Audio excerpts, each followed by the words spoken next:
नमस्कार दोस्तों, मैं विकास शाक्य एक बार फिर से आप सबका स्वागत करता हूं अपने चैनल पर। और आज हम डिस्कस करेंगे चैप्टर नंबर 8 योगी कथामृत। ये जो बुक है, इस बुक से 8वां चैप्टर हम डिस्कस करेंगे।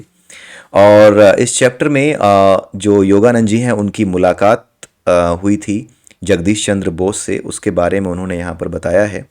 और जगदीश चंद्र बोस के विषय में जो कुछ यहाँ पे डिस्कस किया गया है वो बहुत ही इम्पॉर्टेंट है हमारे समझने के लिए। हालांकि उनकी बातचीत और जगदीश चंद्र बोस का इस पूरी बुक में स्पिरिचुअलिटी के कॉन्टेक्स्ट में आपको हो सकता है कि अगर आप खुद से इसको पढ़ें तो हो सकता है आपको लगे कि क्या रिलेशन रहा होगा जगदीश चंद्र बोस के बारे में बताने का, लेकिन पूरा पूरा रिलेशन है। बात यह है कि ये योगी कथामृत इस बुक का नाम है और यहाँ पर एक योगी के अनुभव वर्णित किए गए हैं। उन्होंने अपने अनुभवों को यहाँ पर रखा है कि किस प्रकार की समस्याओं से एक योगी को या एक बड़े से बड़े व्यक्ति को भी अपने जीवन में गुजरना पड़ता है। जैसे योगानंद जी बेसिकली यहाँ पर इस चैप्टर में जो मुझे समझ में आया, मेरा अपना एक्सपीरियंस है, जैसे कि मैंने पहले ही कहा कि इस सीरीज़ में जितनी भी चीज़ें आपके सामने मैं रख रहा हूँ वो हर चैप्टर का क्रक्स रखने की कोशिश कर रहा हूँ। और उस क्रक्स में मैं ये बताने की कोशिश कर रहा हूँ कि मेरा अनुभव इस चैप्टर को लेकर के क्या रहा है, मुझे क्या समझ में आया है, क्या क्रक्स है, क्या बातें बताई जा रही हैं यहाँ पे। इस चैप्टर का जो क्रक्स है वो बेसिकली एक समस्या से जुड़ा हुआ है जो हम और आप अक्सर फेस करते हैं, और वो समस्या है आइडेंटिटी क्राइसिस की। यहाँ पर ये चीज़ समझने वाली है कि ये जो बुक लिखी गई है वो इसीलिए लिखी गई है ताकि कोई व्यक्ति इन नकारात्मक भावों से जो जीवन में आते ही हैं, ये नकारात्मक समय जो कि जीवन में आता ही है, इससे किस तरीके से निपटते हुए, इससे किस तरीके से उलझते हुए आगे बढ़ सकता है। जिस तरीके से योगानंद जी आगे बढ़े, जिस तरीके से सुभाष चंद्र बोस जैसे वैज्ञानिक आगे बढ़े, उन चीज़ों को लेकर के हमें उसको एक टॉर्च की तरह समझना चाहिए, उसे एक लाइट की तरह समझना चाहिए, उसे एक गाइडिंग लाइट की तरह समझना चाहिए कि जो कुछ इन लोगों ने अनुभव किया वो हमारे लिए एक गाइडिंग लाइट है, हमारे लिए एक पथ प्रदर्शक है। वो सारी चीज़ें हमें रास्ता दिखाने वाली चीज़ें हैं, वो सारी चीज़ें। तो आइडेंटिटी क्राइसिस को लेकर के थोड़ी सी चीज़ आपको यहाँ पर समझ में आएगी, थोड़ी सी बातें आपको यहाँ पर समझ में आएंगी। जैसे योगानंद जी के जीवन के बारे में अगर आप देखें तो योगानंद जी के जीवन में भी ये प्रॉब्लम आई थी कि ये जाना चाहते थे संन्यास लेने के लिए, लेकिन इनके भाई हमेशा इनका मजाक उड़ाते थे। तो इस तरह की चीज़ें अक्सर आप लोगों ने भी फेस की होंगी कि आप करना कुछ चाहते हैं लेकिन लोग मजाक उड़ाते हैं, आपकी कोई बात नहीं सुनता। आपको पता होता है कि जो कुछ ये लोग कर रहे हैं वो गलत है, और आप क्योंकि आप स्पिरिचुअलिटी में आगे निकल चुके होते हैं, कई बार कुछ लोग ऐसे होते हैं कि स्पिरिचुअलिटी में इतना आगे निकल चुके होते हैं कि अब क्या होगा, एक आदमी जो हरकत कर रहा है इस हरकत का क्या नतीजा होगा वो जान जाते हैं और 100% श्योर होते हैं कि यही होगा। लेकिन बात ये होती है कि वो बातें बता नहीं पाते। अगर बताना चाहते भी हैं, समझाना चाहते भी हैं, तो सामने वाला बिल्कुल एक दीवार बनकर के खड़ा हो जाता है, अपने सामने एक दीवार खड़ी कर लेता है और उस दीवार से टकरा करके आपकी बातें आप तक ही वापस लौट आती हैं। वो उन बातों को स्वीकार ही नहीं करता। और ऐसा केवल उनके साथ नहीं होता जो आपके दोस्त होते हैं, ऐसा केवल उनके साथ नहीं होता कि जो आपके दोस्त हैं वही आपकी बात नहीं सुन रहे या आपके रिश्तेदार हैं वो बात नहीं सुन रहे। आपके अपने पेरेंट्स, आपके अपने भाई बहन, आपके बहुत ही घनिष्ठ मित्र, वो तक आपकी बातें सुनना बंद कर देते हैं। केवल सुनना बंद ही नहीं करते, जब आप जोर देते हो, जब आप उनके शुभ चिंतक होते हो, जब आप उनकी शुभ चिंतना में, आप उनके शुभ चिंतक होते हुए जब आप उन्हें सही सलाह देते हो तो वो इरिटेट भी हो जाते हैं। क्यों? क्योंकि आप जोर लगाते हो, आपको लगता है कि पता लगता है कि ये बुरा हो जाएगा, आप जोर लगाते हो, लेकिन जोर लगाने के बावजूद भी क्या होता है, उधर से 2 टके का जवाब आ जाता है कि मुझे समझाने की कोशिश मत करो। इस तरह के अनुभव भी आपको देखने पड़ सकते हैं। तो इन चीज़ों से घबराना नहीं है, इन चीज़ों से भागना नहीं है, आप अपना कर्तव्य पूरा कर दीजिए। अगर कोई नहीं सुनता है तो ना सुने। बात यह है कि जो स्पिरिचुअलिटी में आगे बढ़े हुए होते हैं वो जन कल्याण की भावना से काम करते हैं, लेकिन एक चीज़ जो बड़ी छोटी सी है वो भूल जाते हैं कि ये संसार प्रकृति के नियमों के अनुसार चल रहा है, और अगर प्रकृति के नियमों के अनुसार किसी व्यक्ति को अपने किए हुए कर्म के कारण दुर्गति की ओर जाना है तो उस दुर्गति को आप नहीं रोक पाएंगे। आप अभी उसके शुभचिंतक बने खड़े हैं, लेकिन उसके अपने कर्म ही उसको क्या क्या करेंगे, उसको उस तरफ ले जाएंगे कि वो आपकी बात नहीं सुनेगा। कोई भी ऐसी बात नहीं सुनेगा जो उसके भले की हो। यही होता है, क्योंकि उसके कर्म उसको उस तरफ ले जाएंगे जहां उसका विनाश निश्चित है। इसीलिए वो आपको भी उल्टा सीधा कह करके आपको ऐसी कड़वी बात कह देगा कि आप आगे कुछ कह ही नहीं पाएंगे, आपका मन ही नहीं करेगा उसे कुछ समझाने का, कुछ बताने का।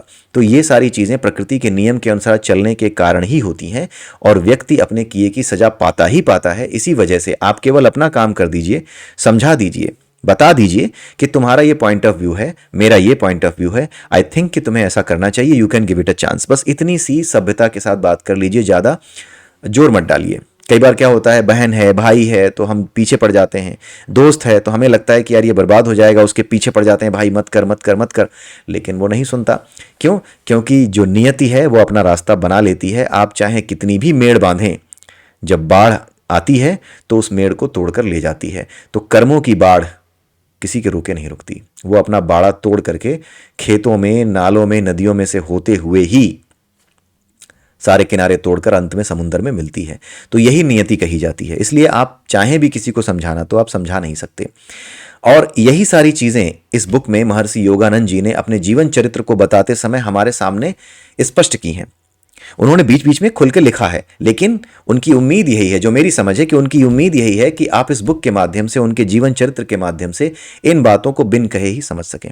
ठीक है, तो आइए अब बात करते हैं जगदीश चंद्र बोस जी के बारे में और उनसे जो मुलाकात हुई योगानंद जी के, उसके बारे में। जगदीश चंद्र बोस बेसिकली एक भौतिक विज्ञानी थे, फिजिक्स के मास्टर थे, लेकिन बाद में वो एक जीव विज्ञानी बन गए, यानी जो बायोलॉजी होती है उसके फील्ड में उतर गए।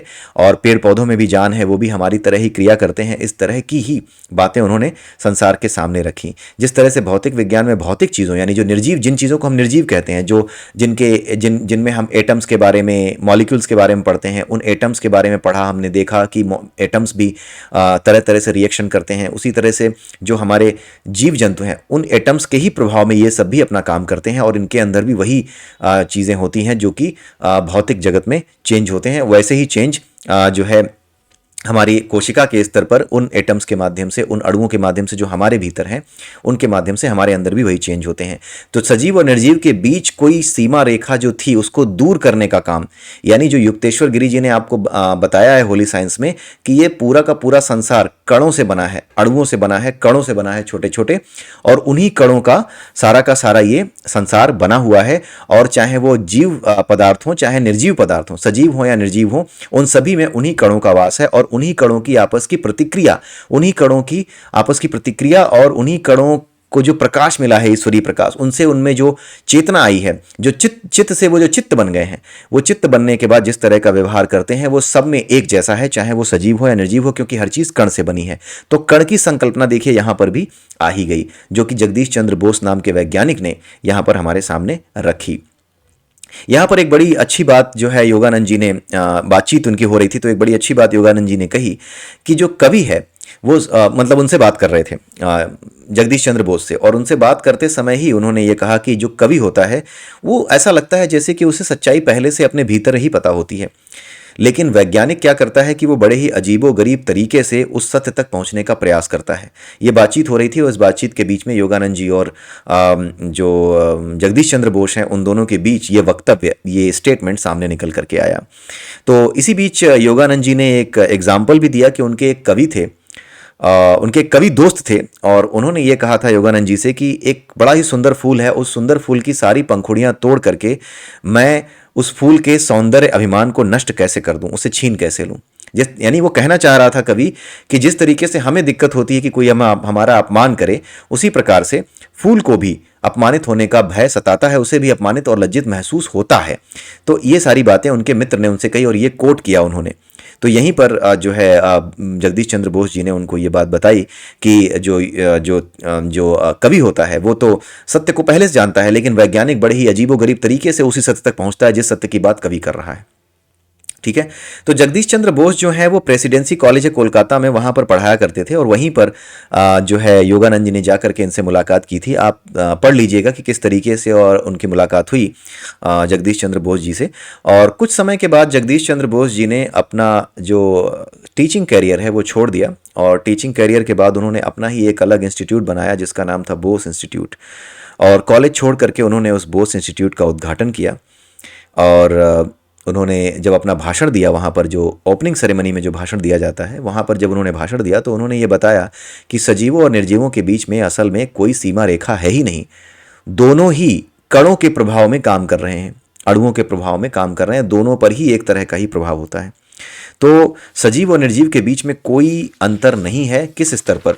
कणों के स्तर पर, यानी बिल्कुल जो रिएक्शन है, जो एक्शंस हैं, रिएक्शंस हैं जो हम करते हैं उन स्तरों पर, जो प्रभावित करने वाले कारक होते हैं, जिस कारण से हम वो एक्शंस या रिएक्शंस परफॉर्म करते हैं, वो कारण सजीवों और निर्जीवों दोनों के लिए एक जैसे हैं।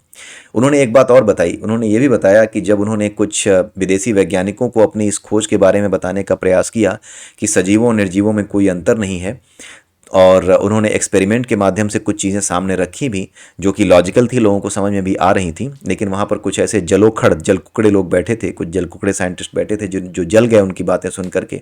उनको ईर्ष्या हुई और उन्होंने जो है जगदीश चंद्र बोस जी से ये कहा कि आप भौतिक विज्ञान में ही ठीक हैं, उसी एरिया में आप जो है काम करिए, और इस फील्ड में आप रहने दीजिए, ये फील्ड आप छोड़ दीजिए, आप उसी फील्ड में अच्छे हैं, आप इस फील्ड में पता नहीं क्या नए नए एक्सपेरिमेंट दिखा रहे हैं, आपका जो काम है उस फील्ड में, भौतिक विज्ञान के फील्ड में, वो ज़्यादा अच्छा है।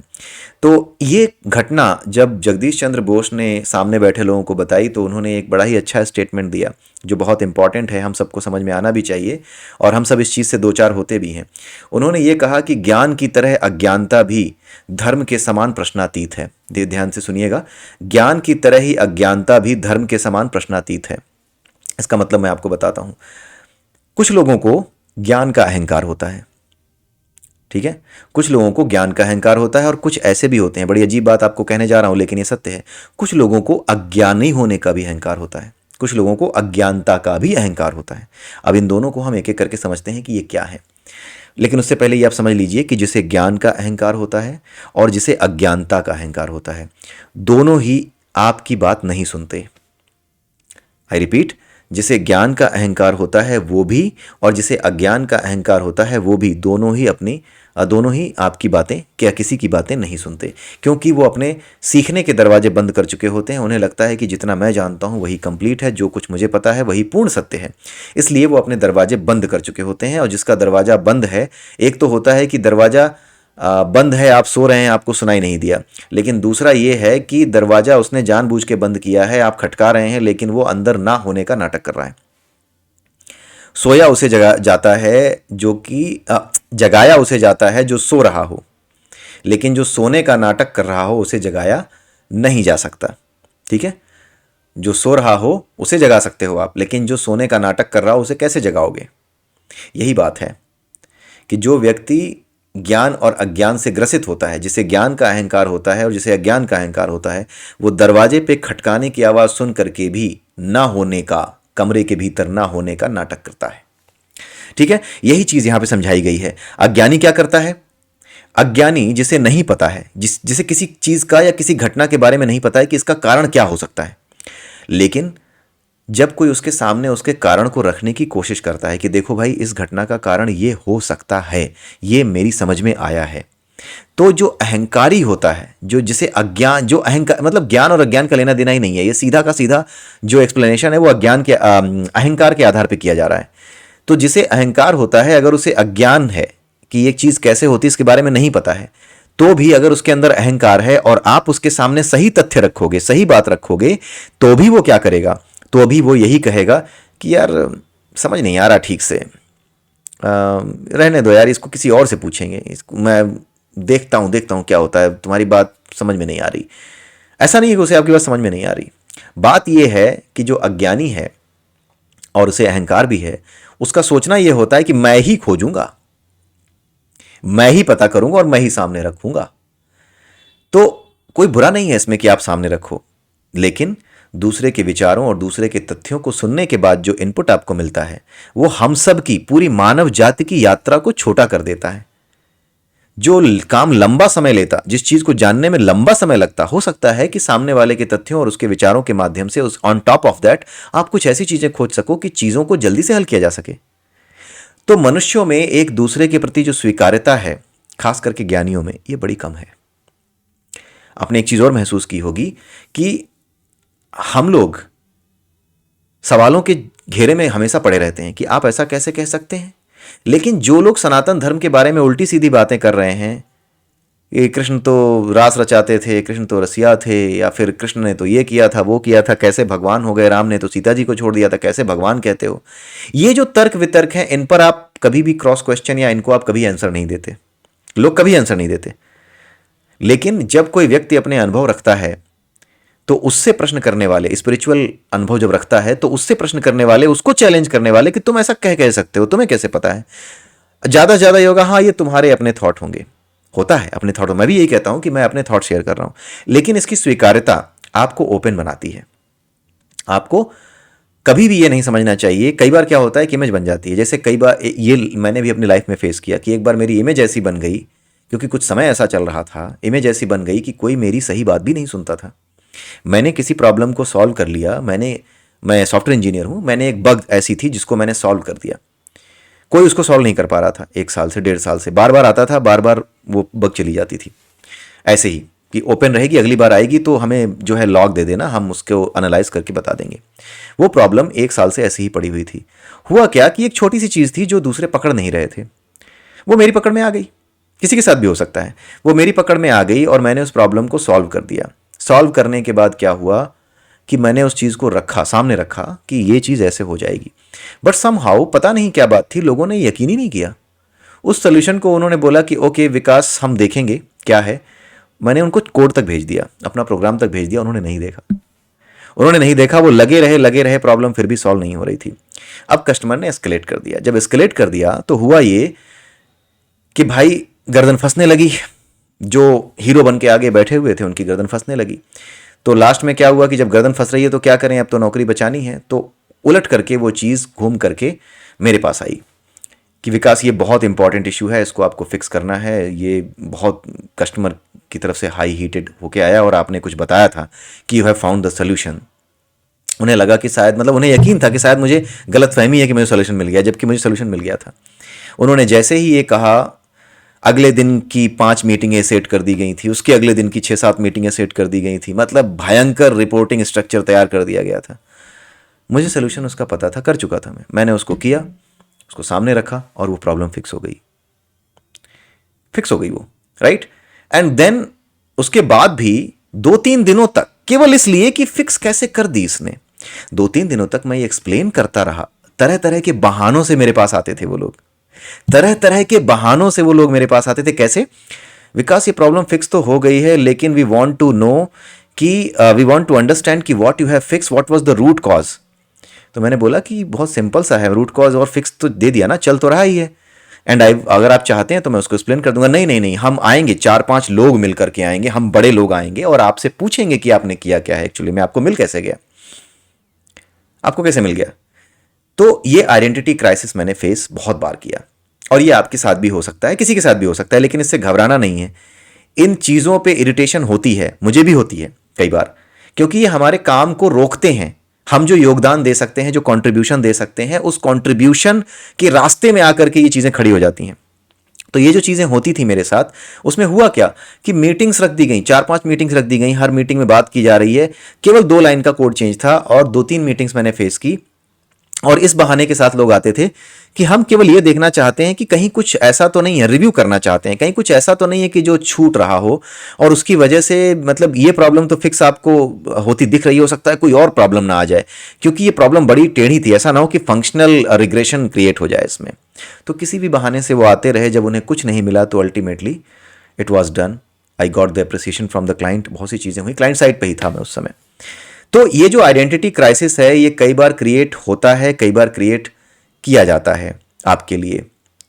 तो ये जो आइडेंटिटी क्राइसिस अगर आपके लिए क्रिएट हो गया तो एक ऐसा विशियस सर्किल बन जाता है कि इससे निकलना बड़ा मुश्किल हो जाता है। लेकिन घबराने की बात नहीं है, आपको ये समझना चाहिए, जो दूसरे नहीं समझते हैं वो ये, एक स्पिरिचुअल आदमी को ये समझना चाहिए कि सबसे बलवान समय होता है, उससे ज़्यादा बलवान कोई नहीं होता। ये जो समय है, यही आपकी क्षमताओं को सामने रखने का अवसर देता है। ये जो समय है, यही आपकी क्षमताएं होने के बावजूद भी आपसे, आपके हाथ में कटोरा तक थमा सकता है। ये समय होता है। ये बहुत लोगों को अनुभव नहीं होता। कुछ लोगों के हिसाब से ये निराशावादी या भाग्यवादी लोगों की बातें हैं, लेकिन ऐसा है नहीं। इस बात को आप जानते होंगे, अगर आप स्पिरिचुअल हैं तो आप इस बात को जानते होंगे, इसको समझते होंगे कि ऐसा है नहीं। बहुत सी कोशिशों के बाद भी कई बार ऐसा लगता है जैसे कोई पीछे पड़ा है, दिखता नहीं है, बस वो काम बिगाड़ देता है। दिखता नहीं है लेकिन वो काम बिगाड़ देता है, हर काम में आपके आगे खड़ा रहता है, बिगाड़ देता है। ये अनुभव होते हैं। ये इसलिए मैं बता रहा हूं क्योंकि ये जो चैप्टर है वो ऐसे ही नेगेटिव थॉट से आगे निकलने की प्रेरणा जगदीश चंद्र बोस के माध्यम से हमें देता है। ठीक है। तो जगदीश चंद्र बोस ने इसमें यह बताया कि ज्ञान की तरह ही अज्ञानता भी प्रश्न स्वीकार नहीं करती, ये बताने की कोशिश की है। ठीक है। उन्होंने ये बताया कि जितने भी निर्जीव पदार्थ हैं उन पर भी रसायनों का वैसा ही प्रभाव होता है जैसा कि सजीवों पर होता है। और इसमें एक चैप्टर में ये बात बताई गई है, कणाद ऋषि के बारे में बताया गया कि एक कणाद ऋषि थे जिनको औलुक्य या कणभक्षक भी कहा जाता था, और उन्होंने ही ये बताया कि संसार कई अणुओं से मिलकर बना है। कणाद जो है ना, कणाद का जो परमाणु सिद्धांत है, उसमें उन्होंने ये बताया कि संसार कई अणुओं से, छोटे छोटे अणुओं से मिलकर बना है, जिसे वैशेषिक कहते हैं, वैशेषिक सिद्धांत कहा जाता है। और समय की जो सबसे छोटी इकाई होती है, जो कण होते हैं ना, जो अणु होते हैं, ये मॉलिक्यूल्स होते हैं, ये अपने स्पेस में, यानी जितना इनका स्पेस है जहाँ पे ये रहते हैं, जितना स्पेस इनको अलॉटेड मिला है, उस स्पेस में ये घूमते रहते हैं, एक सिंपल हार्मोनिक मोशन करते रहते हैं। तो एक सिंपल हार्मोनिक मोशन, यानी एक कंप्लीट मोशन को करने में अपने स्पेस में, जो स्पेस इनको मिला है, उसमें जो समय लगता है उसे क्या कहते हैं? उसे कला कहते हैं। अगर आप लिंग पुराण पढ़ें तो उसमें कला के बारे में बताया गया है। लिंग पुराण में कला के विषय में कुछ बातें कही गई हैं। तो कला जो है वो समय की छोटी इकाई होता है। निमेष होता है, एक होती है निमिष, जो हमारी पलकों के मारने का समय होता है, उसको एक निमिष कहते हैं। 15 बार पलकों के मारने के समय को एक कला कहते हैं। यानी एक अणु जो है वो जितने समय में अपने स्पेस में एक सिंपल हार्मोनिक मोशन कंप्लीट करता है, वो टाइम एक कला के बराबर होता है। ठीक है। तो ये चीज़ें यहाँ पर बताई गई हैं, और संसार जो है वो अणुओं की ही संकल्पना है, वो अणुओं से ही मिलकर बना है, छोटे छोटे मॉलिक्यूल से ही मिलकर बना है। ये वैशेषिक सिद्धांत में था, और यही चीज़ हमने जो है उसमें समझी। जो हमारा एक और प्लेलिस्ट है जिसको हम कहते हैं, जिसका नाम है द होली साइंस, उस पर भी हम वीडियोज़ डाल रहे हैं। और इसके अलावा और भी चीज़ें हैं इसमें जो हम क्विकली कवर कर सकते हैं। जैसे टीन के टुकड़े पर जगदीश चंद्र बोस ने प्रयोग करके दिखाया। टीन का एक टुकड़ा लिया उन्होंने, और टीन के जो अणु हैं, कोई भी चीज़ है वो अणुओं से मिलकर बनी हुई है, तो अणु किस तरीके से कंपन कर रहे हैं, किस तरीके से सिंपल हार्मोनिक मोशन कर रहे हैं, किस तरीके से वाइब्रेशन कर रहे हैं। तो जो टीन के अणु थे, जो मॉलिक्यूल्स थे, वो जिस तरीके से वाइब्रेशन कर रहे थे, उस वाइब्रेशन को एक पेपर पर वो दिखाना चाह रहे थे। एक उन्होंने मशीन बनाई थी जो कि उन वाइब्रेशंस को नोट करती थी और पेपर पर उसी तरीके से एक कर्व बनाती थी। आपने देखा होगा ना, ऐसे ऐसे करके कर्व बनता है, तो ऐसा ही कर्व वो बनाती थी। तो जब टिन का जो मॉलिक्यूल्स हैं उनको उस मशीन से, टिन को उस मशीन से जोड़ा जगदीश चंद्र बोस ने, और उसके अणुओं, टिन के अणुओं की जो वाइब्रेशन है, उस वाइब्रेशन को नोट करके पेपर पर लिखना शुरू किया उनकी मशीन ने। तो जब वो पेपर पर लिख रहा था तो नॉर्मली लिखता चला जा रहा था। अचानक ही जगदीश चंद्र बोस ने क्या किया कि उस पर क्लोरोफॉर्म डाल दिया। जब उन्होंने टिन पर क्लोरोफॉर्म डाल दिया तो ये जो लेखग्राही था, यानी जो लिख रहा था, ये जो मशीन थी जिसको लेखाग्राही शुद्ध हिंदी में कहा गया है, ये जो मशीन थी जो कि लिख रही थी, ये मशीन रुक गई। और थोड़ी देर बाद जैसे ही क्लोरोफॉर्म का असर समाप्त हुआ, उसको साफ किया गया, वैसे ही वापस उसने लिखना नॉर्मल जिस तरीके से वो लिख रही थी उसी तरीके से शुरू कर दिया।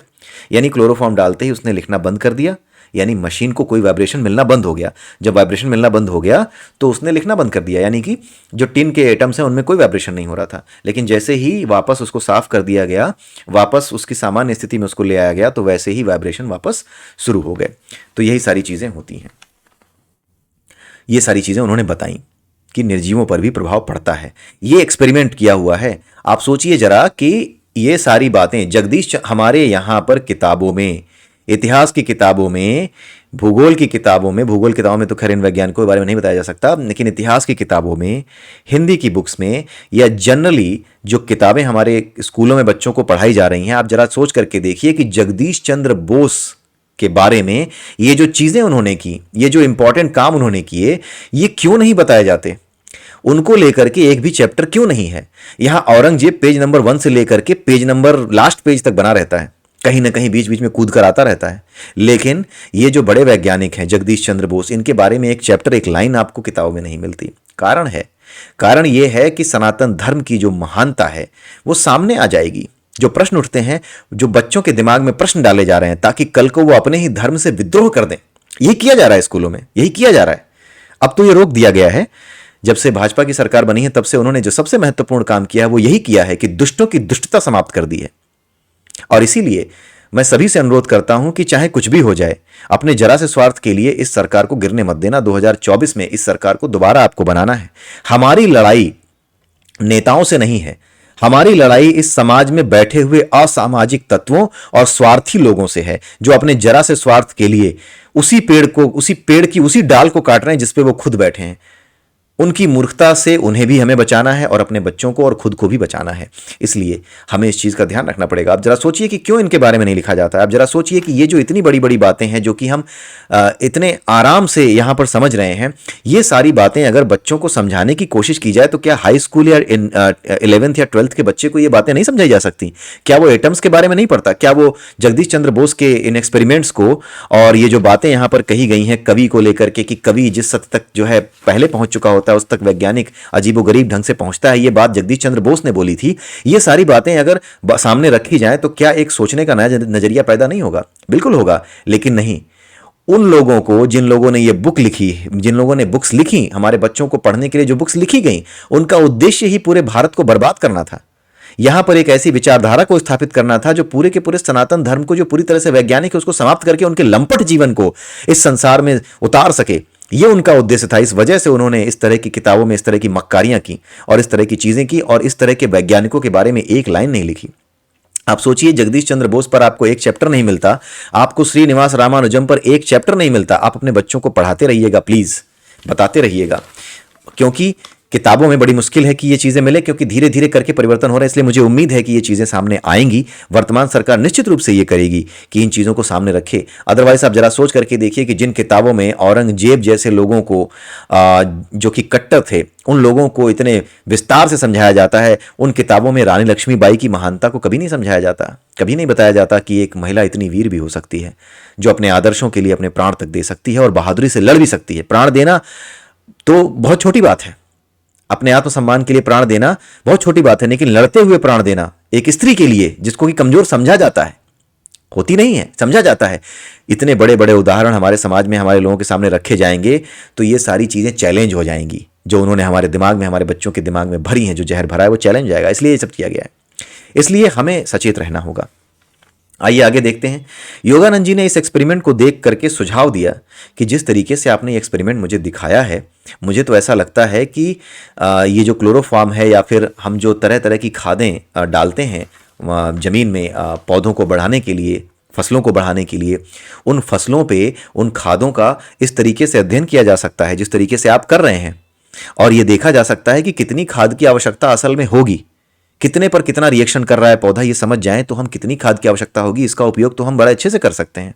आप सोचिए, ये उस समय की बात है, 1900 की शुरुआत की बात है जब ये किताब लिखी गई। जब योगानंद जी ने अपनी बात लिखी 1935 की बात है। उस समय ये बातें हो रही हैं, उस समय ये बातें हो रही हैं जो आज के समय में की जाती हैं। जो डेटा साइंस की बातें आप कर रहे हैं ना, वो सारी डेटा साइंस से रिलेटेड, जो एक स्मेल आएगी आपको डेटा साइंस की यहाँ पर, कि किस तरीके से अध्ययन और किस तरीके से डेटा इकट्ठा करके हम क्या कर सकते हैं। ये सारी चीज़ें तब की कही जाती हैं। और यही चीज़ जो एक्सपेरिमेंट में इस्तेमाल की जा रही थी, यही जो यंत्र है जो कि एक्सपेरिमेंट्स में इस्तेमाल किया जा रहा था, इसी को बोस यंत्र कहा जाता है। इसके अलावा उन्होंने एक और प्रयोग की व्याख्या जो है की हुई है इस बुक में, और उन्होंने ये बताया है कि जो हमारा तंत्रिका तंत्र होता है, यानी जो हमारा न्यूरल नेटवर्क होता है, हमारी बॉडी का जो न्यूरॉन सिस्टम होता है, जो हमारा नर्वस सिस्टम है जिसमें न्यूरॉन्स होते हैं, इसमें होता क्या है कि जब भी कोई रिएक्शन होता है, जैसे मैंने किसी गर्म चीज़ को छुआ, तो गर्म चीज़ को छूते ही जो रिएक्शन होता है, वो रिएक्शन हमारे न्यूरॉन्स के माध्यम से हमारे माइंड तक पहुंचता है। और वो पहुंचता कैसे है? विद्युत तरंगों की तरह से पहुंचता है, यानी इलेक्ट्रिक वेव्स की तरह से वो काम करता है। जो संदेश है ना, जैसे मैंने इसको टच किया, मुझे महसूस हुआ कि मैंने टच किया, ये इलेक्ट्रिक चार्ज की तरीके से, इलेक्ट्रिक पार्टिकल्स की तरीके से, इलेक्ट्रिसिटी की तरह जो है हमारे दिमाग तक पहुंचता है ये संदेश, ये मैसेज कि मैंने किसी चीज़ को टच किया और वो ठंडी है या गर्म है। ठीक है, और ये काफ़ी तेज़ी से पहुंचता है, बहुत तेज़ी से पहुंचता है। आज की डेट में तो काफ़ी चीज़ें नर्वस सिस्टम के बारे में पता की जा चुकी हैं, लेकिन आप सोचिए, मैंने इसको टच किया और मेरे दिमाग को पता लग गया कि मैंने इसको टच किया है। ये इन्फॉर्मेशन कि मैंने इसको टच किया है, यहाँ से होते हुए तरह तरह के न्यूरॉन्स होते हैं, उन डेंड्राइट्स होते हैं, वो एंड में जाकर के दूसरे डेंड्राइट्स को पास करते हैं, उससे तीसरे को, और पता नहीं कितने होंगे, और उससे पहले कि वो हम तक पहुंचते पता नहीं कितनी चीज़ों से होकर के वो निकलते हैं। और लेकिन हमें पता नहीं चलता, हमें ऐसा लगता है कि हमने टच किया और मुझे पता लग गया कि मैंने टच किया, जबकि ये पूरा का पूरा न्यूरल नेटवर्क है जो ये काम करता है। तो इसकी जो स्पीड है वो इतनी तेज होती है, बिजली की गति की तरह होती है हम इस संदेश को हमारे दिमाग तक पहुँचने की, कि इसको स्टडी कर पाना आसान नहीं था। तो यहाँ पर स्टडी करवाना आसान नहीं था, इसीलिए यहाँ पर वैज्ञानिकों ने एक निटेला नाम के पौधे को खोजा। वो ये जानना चाह रहे थे कि नर्वस सिस्टम को पढ़ा जाए तो किस तरीके से पढ़ा जाए, कौन सी चीज़ हमें हेल्प कर सकती है। तो उन्होंने ये पता किया कि निटेला नाम का पौधा है, जो कि मछली जहाँ पे जो फिश टैंक होता है ना, फिश टैंक में निटेला नाम के पौधे को रखा जाता है। तो उन्होंने ये देखा कि जिस तरीके से हमारे अंदर क्या होता है, जैसे गर्म चीज़ को छू लिया तो हम इसको हटा लेते हैं, यानी गति पैदा हो जाती है हमारे अंदर। लेकिन उन्होंने ये बताया वैज्ञानिकों ने कि निटेला नाम का पौधा क्या करता है, बस गति उत्पन्न नहीं करता, मतलब ये गति नहीं होती। अगर गर्म चीज टच करा दोगे तो वो ऐसा नहीं कि हटा लेगा।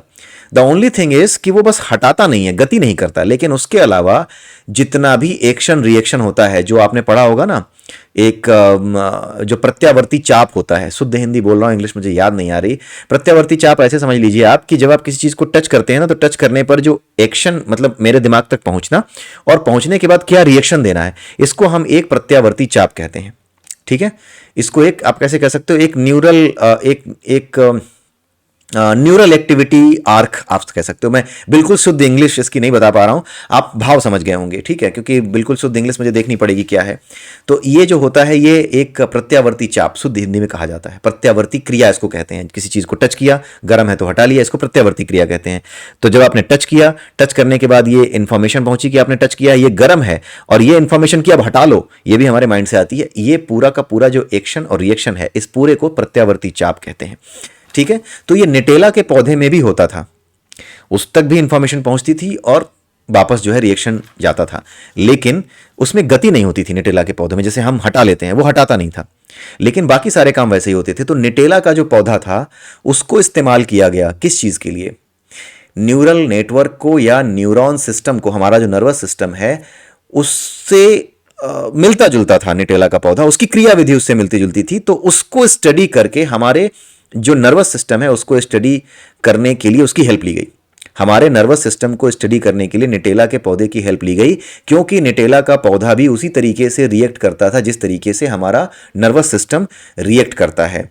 और एक फायदा और था कि हमारे नर्वस सिस्टम में चीजें इतनी तेजी से पहुंचती थी, इतनी तेजी से एक्शन और रिएक्शन होता था कि उसको स्टडी कर पाना इजी नहीं था, कहां गया कैसे गया ये पकड़ पाना मुश्किल था। लेकिन निटेला के पौधे में ये चीज बड़ी धीमी गति से होती थी, और इस निटेला के पौधे की वजह से ही एक गाइडिंग लाइट मिली साइंटिस्ट को, क्या स्टडी करने के लिए, नर्वस सिस्टम को स्टडी करने में। ठीक है, तो ये चीज़ इसमें एक बताई गई है, थोड़ी सी साइंटिफिक एक्सप्लेनेशन है चीज़ों की, और मुझे लगा कि ये बता देना चाहिए। और क्योंकि बहुत ज़्यादा इंपॉर्टेंस इस निटेला के पौधे वाली कहानी का नहीं था, बट द थिंग इज कि हम सनातन धर्म को वैज्ञानिक पद्धति के आधार पर समझने का प्रयास कर रहे हैं, और जितने भी वैज्ञानिक पद्धति के आधार पर चीज़ें हमारे सामने आती हैं उनको सामने रखना ये मेरा कर्तव्य बनता है, इसलिए मैं आपके सामने इस चीज़ को रख रहा हूं। तो इसी के साथ ये चैप्टर जो है यहीं पे समाप्त होता है। आप इसको पढ़ करके देखिएगा, हालांकि जितना कुछ इस चैप्टर में लिखा है उससे ज़्यादा मैंने यहाँ बोल दिया है, बट द थिंग इज कि चैप्टर में क्या लिखा है दैट इज़ नॉट इंपॉर्टेंट, आप उसके क्रक्स को समझ पाए या नहीं।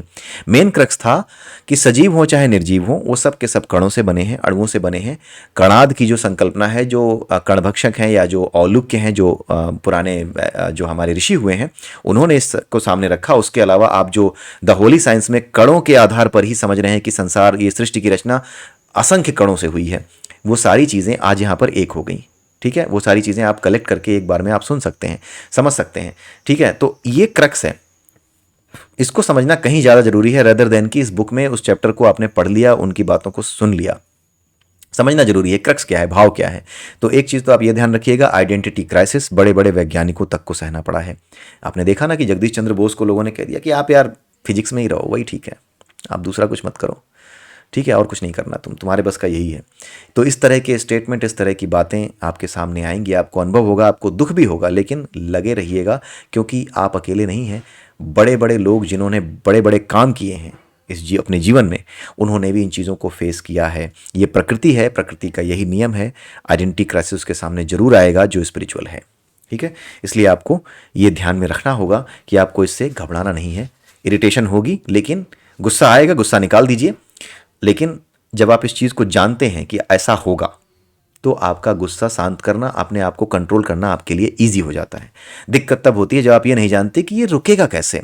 रुकता नहीं है, रुकने का क्वेश्चन ही नहीं है। बात यह है कि यही प्रकृति है, यही नेचर है, यही व्याख्या है, और आप इस व्याख्या को अपने आप समझ सकते हैं कि ऐसा आपने भी अनुभव किया होगा। आप में जितने भी लोग आप मुझे सुन रहे हैं, आप में से कई लोगों ने इस चीज़ को अनुभव किया होगा कि ये क्राइसिस सिचुएशन कई बार, ये क्राइसिस क्वेश्चन कई बार सामने आता है, जिसे आइडेंटिटी क्राइसिस कहते हैं। ठीक है, तो इसी के साथ ये वीडियो यहीं समाप्त करता हूँ। आप पढ़ के देखिएगा इस चैप्टर को और बताइएगा कि आपको कैसा लगा, और वीडियो में नीचे ज़रूर कमेंट करिए कि क्या बातें आपको समझ में आई, क्या समझ में नहीं आई। और अगले वीडियो में फिर मिलते हैं, तब तक के लिए नमस्कार। जय सिया राम, जय श्री कृष्णा, जय श्री राधे।